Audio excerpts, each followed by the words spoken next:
పురపాలక పట్టణాభివృద్ధి శాఖ మంత్రిగా పొంగూరు నారాయణ బాధ్యతలు స్వీకరించడంతో అమరావతి రైతులు సంబరాలు చేసుకున్నారు. రాజధాని కోసం భూములు ఇచ్చిన వారికి ఇప్పటికైనా న్యాయం జరుగుతుందని ఆశిస్తున్నారు. మరిన్ని వివరాలు మా ప్రతినిధి సాయి శంకర్ అందిస్తారు. శాఖ మంత్రిగా మంత్రి నారాయణ బాధ్యతలు ఈరోజు స్వీకారం చేయడం జరిగింది. ఈ నేపథ్యంలో రాజధాని ప్రాంతానికి సంబంధించినటువంటి రైతులు సంబరాలు చేసుకుంటున్నటువంటి పరిస్థితులు ఉంది. అసలు వాళ్ళు ప్రస్తుతం ఈ సంబరాల కారణాలు ఏంటనేది వాళ్ళతోనే మాట్లాడేటటువంటి ప్రయత్నం చేద్దాం. అంటే చెప్పండి, ఈరోజు మంత్రిగా బాధ్యతలు మంత్రి నారాయణ స్వీకరిస్తుంటే మీరందరూ ఎందుకు సంబరాలు చేసుకుంటున్నారు? అమరావతి సృష్టికర్త గౌరవనీయులు నారా చంద్రబాబు నాయుడు గారు ఈ రోజున ప్రజలు ముఖ్యమంత్రిగా అవటానికి బ్రహ్మరథం పట్టినటువంటి శుభ సందర్భం ఒకటైంది. ఆ పండగ అంతా కూడా గడిచిన ఈ వారం రోజుల నుంచి కూడా రాష్ట్ర వ్యాప్తంగా ప్రపంచ దేశాల్లో ఉన్నటువంటి తెలుగు వారందరూ కూడా జరుపుకుంటాం, మనం అందరం కూడా చూసాం. అయితే ముఖ్యంగా ఏదైతే రాజధాని లేని రాష్ట్రానికి చంద్రబాబు గారి పిలుపు మేరకు రైతు సోదరులందరూ కూడా రాజధాని నిర్మాణ భూములు ఏదైతే ఇచ్చారో ఆ ఇచ్చినటువంటి దానికి గత 2014 నుంచి 19 వరకు ఎవరైతే ముఖ్యమంత్రిగా ఉండి ఎవరైతే పురపాలక శాఖ అలానే అమరావతి డెవలప్మెంట్ దాంట్లో ప్రధాన భూమిక పోషించి ఉన్నారో మరి ఎంతో అచంచలమైనటువంటి మరి విశ్వాసంతో గౌరవ ముఖ్యమంత్రి వర్యులు పెద్దలు నారా చంద్రబాబు నాయుడు గారు మరి ఒక్కసారి తిరిగి మరి పొంగూరు నారాయణ గారికి అదే శాఖ కేటాయించడం, మరి ప్రతి గల్లీ నుంచి ప్రతి గట్టు నుంచి ప్రతి చెట్టుకి ప్రతి ఎకరానికి కూడా సంబంధం అవినాభావ సంబంధం ఉన్నటువంటి వ్యక్తి, మరి గత అనుభవాన్ని పెంచుకున్నటువంటి వ్యక్తి నారాయణ గారు. మరి అలాంటి నారాయణ గారికి మళ్ళా తిరిగి అదే శాఖని కేటాయించడం, మరి అదే శాఖలో ఆయన ఇప్పుడు కొనసాగుతూ ఉంటాం మా రైతులందరికీ కూడా మరి ఎంతో ఆనందమైన పండగ వాతావరణం. కాబట్టి ఆ యొక్క సందర్భాన్ని మరి ఆయన మీద వచ్చినటువంటి విశ్వాసాన్ని మరి ఒకసారి నారాయణ గారు నిరూపించుకుంటూ గత టైంలో ఎలాగైతే రైతులందరినీ కూడా పోలింగ్లో గత ప్రభుత్వం ఏదైతే వైసీపీ ప్రభుత్వం మంత్రి నారాయణ మీద అనేక ఆరోపణలు సిఆర్డీఏకి సంబంధించినటువంటి వాటిల్లో ఆయన పైన కేసు కూడా నమోదు చేయడానికి కూడా ఆదేశాలు జారీ చేసినటువంటి పరిస్థితులు ఉన్నాయి. రాజధాని రైతుల్ని క్లియర్గా మోసం చేశారు, అక్కడ దళితులకి స్థానం లేకుండా చేశారు, లేకపోతే భూములను ముందుగానే వాళ్ళకి సంబంధించిన వాళ్ళకి బదిలీలు జరిగాయి. ఇవన్నీ కూడా ఆరోపణలు జరిగినాయి కదా. ఆరోపణలు కాదండి, కేసులు మోపడానికి అభియోగం కాదు, కేసులు మోపు చేశారు, కేసులు రిజిస్టర్ చేశారు. అనేకమైనటువంటి కేసులు, అలా కేసులతో పాటు మానసికంగా కూడా వేదనకు గురి చేసి మరి ఎంతో భయాన్ని సృష్టిస్తానికి ప్రయత్నించారు. ఆయన చిన్న చితకాటికి దడిసి ఎన్నికలు చేసేటువంటి వ్యక్తి నారాయణ కాదు. ఆయన ఒక వ్యక్తి, ఒక వ్యవస్థను జరగలేదు అవాస్తవం అంటారా మీరు? ఏ ఒక్కటి కూడా ఇంతవరకు నిరూపించినటువంటి దాఖలాలు లేవు. కాలయాపన చేస్తూ అమరావతి రాజధానిని సర్వనాశనం చేస్తానికి, రాష్ట్ర అభివృద్ధిని సర్వనాశనం చేస్తానికి కంకణం కట్టుకొని జగన్మోహన్ రెడ్డి రాష్ట్ర ప్రజలు రాష్ట్రం ఆర్థికంగా బాగుంటే మనం చెప్పు చేతలో ఉంటారని ఒక చెడు నిర్ణయంతో చేసినటువంటి తప్పుడు నిర్ణయాలు రాష్ట్ర వ్యాప్తంగా ఒక అమరావతి విషయంలోనే కదండి, ఆంధ్ర రాష్ట్రంలో అభివృద్ధికి సంబంధించినటువంటి ప్రతి ఒక్క అంశం కూడా మరి ప్రపంచంలో ఉన్న వాళ్ళు కానీ మన ఆంధ్ర రాష్ట్రంలో చుట్టుపక్కల ఉన్న రైతులందరూ మరి ప్రజలందరూ కూడా అమరావతి గురించి ఎక్కువ ఆలోచిస్తున్నారు. కానీ అమరావతి కంటే కూడా చాలా ప్రాజెక్టులని ఆయన వెనక్కి పంపించేసి మాకు అభివృద్ధి వద్దు, మాకు అభివృద్ధి జరిగితే మా రాష్ట్ర ప్రజలు మా చెప్పు చేతలో ఉండాలని ఒక సంకల్పాన్ని పెట్టుకొని ఆయన ఒక రాక్షస పాలన కొనసాగించి ఆంధ్ర రాష్ట్ర ప్రజలందరినీ కూడా భయభ్రాంతులకు గురి చేసినటువంటి వ్యక్తి జగన్మోహన్ రెడ్డి. ఆ వ్యక్తికి ఈ రోజున ఓట్ల రూపాన ఎలాంటి సమాధానం చెప్పారనేది ప్రతి ఒక్క ప్రశ్నకి దాంట్లోనే సమాధానం వస్తుంది. మీ అందరికి కూడా ఈ యొక్క ప్రజలు ఇచ్చినటువంటి అవకాశాన్ని మరి శాశ్వతంగా మరి రామరాజ్యాన్ని నడుపుతారు చంద్రన్న గారు. ఆ యొక్క చంద్రన్న గారి పాలనలో మంత్రి నారాయణ గారితో పాటు అనేకమైనటువంటి శాఖల్లో ఉన్నటువంటి ప్రతి ఒక్కరు కూడా ఈ రోజున మరి అదే యొక్క బాధ్యతతోటి మంచి పేరు ప్రఖ్యాతులు తీసుకొచ్చి రాష్ట్రాన్ని అభివృద్ధి బాటలో పయనించే విధంగా ప్రతి ఒక్కరు కూడా రాత్రింబౌలు నిద్రాహారాలైనా శ్రమిస్తారని సంకల్పిస్తూ మీ అందరికీ తెలియజేస్తా ఉన్నాము. సార్ చెప్పండి, ఇప్పుడు ఉన్నటువంటి పరిస్థితుల్లో రాజధాని నిర్మాణం అనేది ఆర్థికంగా సాధ్యపడే అవకాశాలు ఉన్నాయనుకుంటున్నారు? ఎందుకంటే గతంలో నిర్మాణాలన్నీ కూడా డ్యామేజ్ అయిపోయిన పరిస్థితి, తిరిగి మళ్ళీ నిర్మాణాలు చేపట్టాలి, ఇవన్నీ కూడా. అమరావతి ఇది ప్రజల రాజధాని, అదేవిధంగా ఆంధ్రప్రదేశ్ యొక్క భావితరాల భవిష్యత్తుకి సంబంధించినటువంటి రాజధాని. ఈ అమరావతి రాజధాని సెల్ఫ్ ఫైనాన్స్ సిటీ.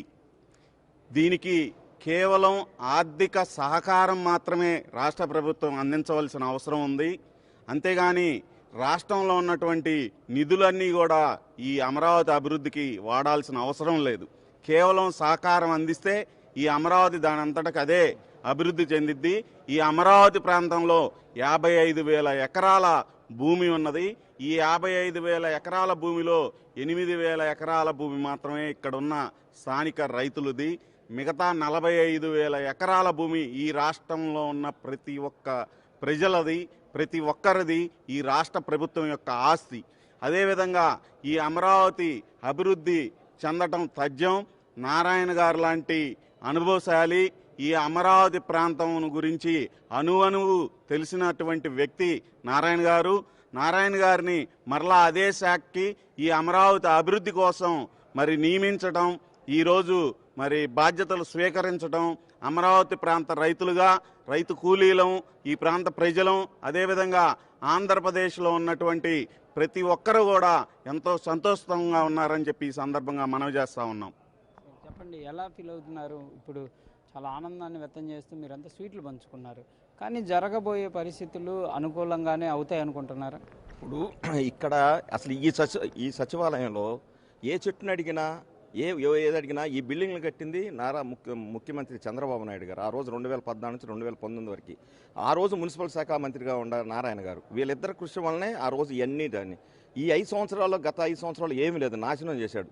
ఈ సైకో ముఖ్యమంత్రి, లాస్ట్ సైకో ముఖ్యమంత్రి నాశనం చేశాడు. ఇప్పుడు ఎట్లా ఉందంటే అండి, ఈ 5 రోజుల్లోనే మార్పులు కనపడుతున్నాయి. నారాయణ గారు ఇవాళ శాఖ తీసుకున్నాడు బాధ్యతలు. గత 5 రోజుల నుంచి మా ఛానల్లో ఉన్న కంచి చెట్లు, మా సైట్లో ఉన్న అన్ని క్లీన్ చేస్తూ ఉన్నారు. మేమందరం చాలా సంతోషంగా ఉన్నాం. మేము రైతుల తరఫున నారాయణ గారిని ఇలా అడుగుతున్నాం. ఇక్కడ కొంతమంది దొంగలు ఉన్నారు, రోడ్లు దోకెళ్ళారు, కంకర దోకెళ్ళారు, పైపులు దోసుకెళ్లారు. వాళ్ళ మీద క్రమశిక్షణ తీసుకోమని వాళ్ళని అసలు ముందర వాళ్ళ మీద ఎంక్వైరీ చేయాలి, ఎవరు ఇదంతా చేసిందని. ఇది ప్రజా రాజధాని, ఇది ప్రజల, ఇది అందరి సొత్తు. ఇది ఆంధ్రప్రదేశ్ 5 కోట్ల మందికి అమరావతి అదే రాజధాని. దీన్ని నాశనం చేసి ఇక్కడ కొంతమంది శక్తులు ఈ నాశనం చేశారు. వీళ్ళందరినీ వీళ్ళందరి మీద కేసులు పెట్టాలి, అమరావతిని అభివృద్ధి చేయాలి. నారాయణ గారు, చంద్రబాబు నాయుడు గారు ఉన్నంతకాలం మాకేం ప్రాబ్లం, రైతులు ఆనందంగా ఉంటాం. ఇది 2.5 సంవత్సరాల్లోనే కంప్లీట్ అయిపోయిందని చెప్పాడు నారాయణ గారు. 100% 2.5 సంవత్సరాలను కంప్లీట్ అయిపోయిందని ఆశాభావంగా ఉన్నాం. అందుకే ఈ సంతోషం వీళ్ళ స్వీట్లన్నీ పంచుకొని సంతోషంగా ఉన్నాం. చెప్పండి, ప్రజెంట్ గవర్నమెంట్ ఫామ్ అయిన తర్వాత ఇప్పుడు మంత్రులుగా బాధ్యతలు స్వీకరిస్తున్నారు. నిజంగా అభివృద్ధికి సంబంధించినటువంటి అంశాలు ముందడుగు పడుతున్నాయి అంటున్నారు. జరుగుతున్నాయి పనులు? అభివృద్ధి పనులు చంద్రబాబు నాయుడు గారు ప్రమాణ స్వీకారం చేయకముందే మొదలుపెట్టారు అధికారులు. అది ఆయన నాయకుడి యొక్క సంకల్పం. ఆ సంకల్పానికి అనుగుణంగానే అధికారులు కూడా పనిచేయడానికి సమాయత్తమయ్యారు. అసలు చేసే ఉద్దేశం నాయకుడికి ఉంటే, ఆ సంకల్పం ఉంటే పనులు డబ్బుతో పని లేదు. డబ్బు ఎక్కడి నుంచి చేస్తాడో, ఏం చేస్తాడో ఆయనకు తెలుసు, అన్ని చంద్రబాబు గారికి తెలుసు. ఆ చంద్రబాబు గారు తలుచుకున్నాడు, ఈ అమరావతి కడతాడని చెప్పి మా అందరికీ 5 కోట్ల ఆంధ్రులకు కూడా నమ్మకం ఉంది. అందుకు అనుగుణంగానే ఈ ఓట్లేసి 124 సీట్లు గెలిపించారు. కాబట్టి రాజకీయ నాయకుడికి సంకల్పం ఉంటే, పరిపాలన చేసే నాయకుడికి ఏ పనైనా చేయగలుగుతాడు. అమరావతి కూడా దిగ్విజయంగా చేయగలుగుతాడు. మళ్ళీ నారాయణ గారికి ఈ శాఖ ఇచ్చినందుకు మా రైతులందరూ కూడా సంతోషపడుతున్నాం. పనులు కూడా శరవేగంగా అవుతాయని చెప్పి మేము భావిస్తున్నాం. ఇది ప్రధానంగా కూడా రైతులైతే చెప్తున్నారు. కొంతమందితో మాట్లాడారు. ఎట్లా ఫీల్ అవుతున్నారండి? చాలా హ్యాపీగా ఫీల్ అవుతున్నామండి. ముఖ్యంగా ముఖ్యమంత్రి చంద్రబాబు నాయుడు గారికి, నారాయణ గారికి శాఖ ఇవ్వటము చాలా సంతోషం అండి. ఈయన ఉదాహరణ అండి. ఇక్కడ ఈ సచివాలయం మేము కళ్ళెదురుగా మేము చూసామండి. నారాయణ గారు పగలనగా, రాత్రి అనగా, అర్ధరాత్రి కానీ పగలు కానీ 6 నెలలు పూర్తి చేసేయండి ఆయన. అదే వేరే వాళ్ళ అయితే కాదండి. ఈయనకి ఇక్కడ సిచ్యువేషన్ ప్రతి అంగుళం నారాయణ గారికి మొత్తం తెలుసు. ఈయన అభివృద్ధి చేస్తారు. రైతులు పూలింగ్ ఇచ్చినప్పుడు కూడా పుల్లారావు, నారాయణ గారు మా దగ్గరకు వచ్చి పూలింగ్ తీసుకున్నారు. ఇది మొత్తం అభివృద్ధి చెందింది అనుకున్నామండి. ఇప్పుడు ఇదే ఒక మీడియా వారు కానీ, రైతులు కానీ ఇక్కడికి వచ్చి కనీసం మాట్లాడడానికి అవకాశం ఉండేదండి. పాత ముఖ్యమంత్రి వచ్చినప్పుడు దాదాపుగా 100 అడుగులు 200 అడుగులు దూరంగా ఉంచేసి కంచెలేయటం, పరదాలు కట్టుకోవడం తప్పితే వేరే రకంగా ఏమీ లేదు. ఈ ముఖ్యమంత్రి గారు వచ్చిన తర్వాత కనీసం ఒక కొట్టుమూవి పీకుండా ఏం లేకుండా ఎవరి పనులు వాళ్ళు చేసుకుంటున్నారు. సక్రమంగా జరుగుతుంది. చంద్రబాబు నాయుడు గారు అమరావతి అభివృద్ధి చేస్తారు. ఆ అభివృద్ధి ఫలాలు మొత్తము మన ఆంధ్రప్రదేశ్కి ఉపయోగపడతాయి. మన ఆంధ్రప్రదేశ్ మొదటి స్థానంలో నిలుపుతారని కోరుకుంటున్నానండి. మీరు చెప్పండి సార్. ఇప్పుడు ముందుగా ఈ రాష్ట్ర ప్రజలందరికీ కూడా అభివృద్ధికి వినాశనానికి మధ్య జరుగుతున్న అంతరాయాన్ని గుర్తించి ఈ యొక్క అభివృద్ధి వైపు అందరూ కూడా అడుగులు వేసినందుకు వారందరికీ కూడా ముందుగా నమస్కారం, ధన్యవాదాలు తెలుపుతున్నాము. అదేవిధంగా అమరావతి అనేది మీరు అన్నట్టు ఇప్పుడు ఏంటని చెప్పంటే అభివృద్ధి చెందుతుందని చెప్పానంటే విజన్ ఉన్న నాయకుడు మన చంద్రబాబు నాయుడు గారు. ఎందుకంటే గతంలో హైదరాబాద్లో జరగడం జరిగింది. అదేవిధంగా ఇక్కడ కూడా పోయినసారి 5 సంవత్సరాల టైం ఉంటే 3 సంవత్సరాలు ల్యాండ్ పూలింగ్ తీసుకోవడం కానీ, రాజధాని ఎక్కడ పెట్టాలని చెప్పాను కానీ, తర్వాత ఏంటంటే మ్యాపింగ్ తీసుకోవడం కానీ సరిపోయింది. 2 సంవత్సరాల్లోనే ఇక్కడ అభివృద్ధి చేయడం జరిగిందనమాట. హెచ్ఓడిస్ బిల్డింగ్స్ కానీ, హైకోర్టు కానీ, సచివాలయం కానీ ఇవన్నీ కూడా నిర్మించడం జరిగింది. ఉద్యోగస్తులను కూడా అదేవిధంగా హైదరాబాద్ నుంచి ఇక్కడికి తీసుకొచ్చి వాళ్ళని మెప్పించి తీసుకొచ్చి చేయడం జరిగింది. అంటే అతనిలో ఉన్న ఏంటంటే అభివృద్ధి కానీ విజన్ ఉన్న నాయకుడు అని చెప్పండి చంద్రబాబు నాయుడు గారు. మాజీ ముఖ్యమంత్రి మళ్ళీ ఇంట్లో కూర్చొని కోడి పెట్టక మళ్ళీ పొదిలాడుతూ ఇంట్లో కూర్చొని ఊరక మాటలు చెప్పుకుంటూ ఉండే మనిషి అయితే కాదు. ఎవరంటే ఏం చెప్పారంటే చంద్రబాబు నాయుడు గారు ఆయన పదవి తీసుకున్న కాడి నుంచి ఏకాడికి దేశ విదేశాలు మొత్తం కూడా తిరిగి ఎవరైతే పెట్టుబడులు పెట్టగలుగుతారు, ఎవరైతే మనకు తీసుకొస్తారని చెప్పేసి అని వాళ్ళందరినీ కూడా బిల్ కెల్టన్ కూడా అలాంటి వాళ్ళని కూడా తీసుకొచ్చిన నాయకుడు ఎవరని చెప్పారంటే చంద్రబాబు నాయుడు గారు. అదేవిధంగా ఆయన కింద పనిచేసే ఈ మంత్రులందరూ కూడా నిన్న కూడా ఆయన మా కాన్ఫరెన్స్ తీసుకొని చెప్పడం జరిగింది. అందరూ కూడా అధికారం వచ్చిందని విర్రవీగి మనం ఎక్కువ పనులు చేయొద్దు, కానీ దృష్టిలో పెట్టుకుని ప్రజలకి మనం ఎప్పుడు కూడా అందుబాటులో ఉండాలి, పని చేయాలి, చాలా స్పీడ్గా పనిచేయాలని చెప్పేసి అని ఒక సంకేతం కూడా ఇవ్వడం జరిగింది.